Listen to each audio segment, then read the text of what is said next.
Hi, నేను మీ లక్ష్మీని అండి. ఈరోజు వీడియోలో పాలవేని మీగడతో నెయ్యి చాలా టేస్టీగా ఈజీగా చేసి చూపిస్తానండి. చూడండి ఎంత బాగుందో, పుసపుసగా చాలా బాగుంటుంది. చాలామంది పెరుగు మీగడతో చేస్తుంటారు.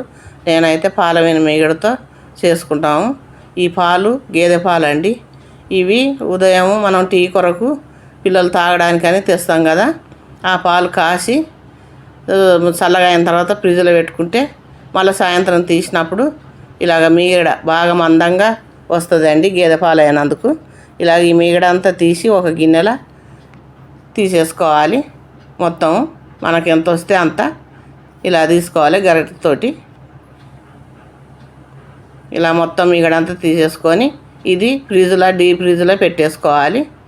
ఇంకా ఒక వారం రోజుల తర్వాత మనకు ఒక గిన్నెకి అవుతుంది కదండి. ఇంత గిన్నెకి అయింది నాకు వారానికి.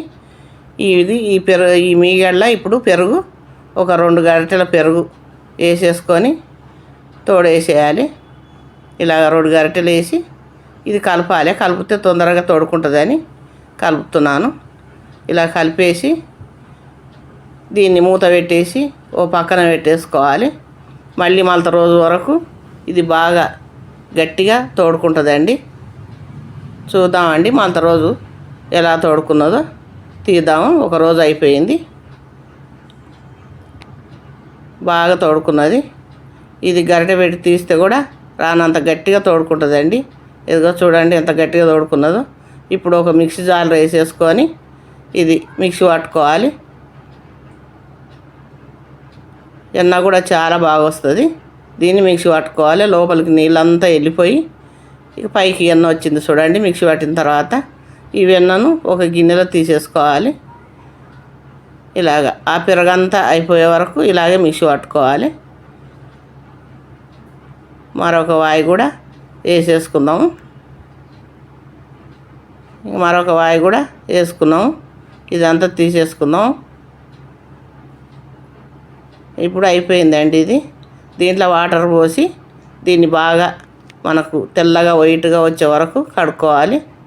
ఇలాగా కడిగితే ఇది మనకు నెయ్యి స్మెల్ లేకుండా మంచి వాసన, మంచిగా టేస్ట్గా ఉంటుంది. ఈ వెన్నను కడగకపోతే మనకు అంత టేస్ట్ అనిపించదండి నెయ్యి. ఇది మళ్ళీ వాటర్ పోసి కడగాలి. ఇది ఎంత బాగా తెల్లగా వచ్చే వరకు కడగాలి. దీంట్లో ఉన్న స్మెల్ అంతా పోయి మంచిగా ఉంటుంది. ఇలాగా ఏ వెన్న అయినా ఇలా కడిగితేనే నెయ్యి బాగుంటుంది. కడగకుండా చేస్తే మాత్రం నెయ్యి అంత టేస్ట్గా ఉండదు. ఇది ఒక గిన్నెలో వేసేసుకొని మొత్తం కడిగేసానండి. ఇది ఒక గిన్నెలో వేసేద్దాము. పొయ్యి మీద పెట్టేసి ఆ గిన్నెను మంట మీడియం ఫ్లేమ్లో పెట్టుకొని దీన్ని ఉడకనేయాలి.